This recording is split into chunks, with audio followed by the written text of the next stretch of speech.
হে ৰাইজ welcome back to my YouTube channel. কেনেকুৱা আছে আপোনালোকে? আশা কৰোঁ ভালে আছে।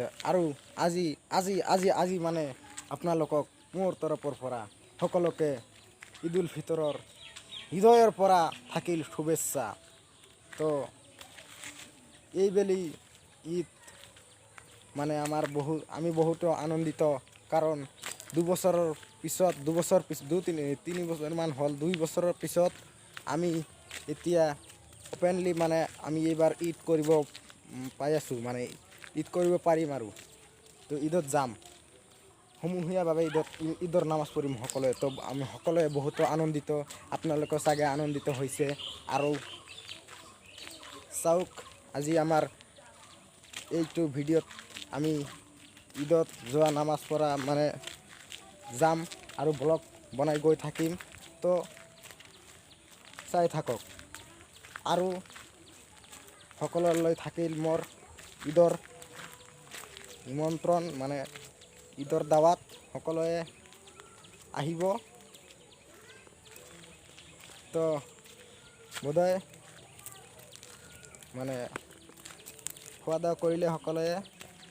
আৰু এতিয়া নামাজৰ প্ৰায় সময় হৈ আহিল, অলপ পিছত আমি নামাজ পঢ়িব যাম।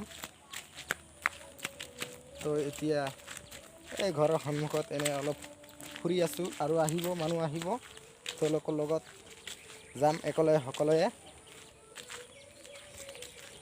মামা কৈ দিয়া ঈদ মুবাৰক। সকলোলৈ ঈদ মুবাৰক। ঈদ মুবাৰক। তো ৰাইজ, এতিয়া আমি গৈ আছোঁ ঈদগাহলৈ।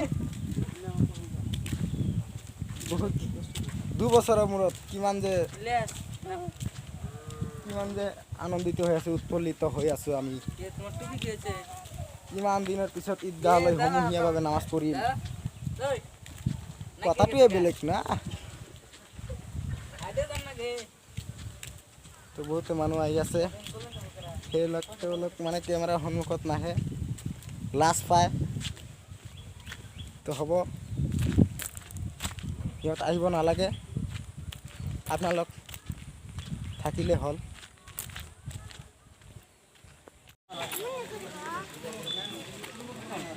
ভাই দোস্ত বুজুর্গ, আপনাদেরকে আবার অনুরোধ করিতেছি, রাস্তাঘাটে দাঁড়াইয়া না থাইকা ভিড় না কইরা দয়া করে ঈদগাহ ময়দানে চলে আসুন।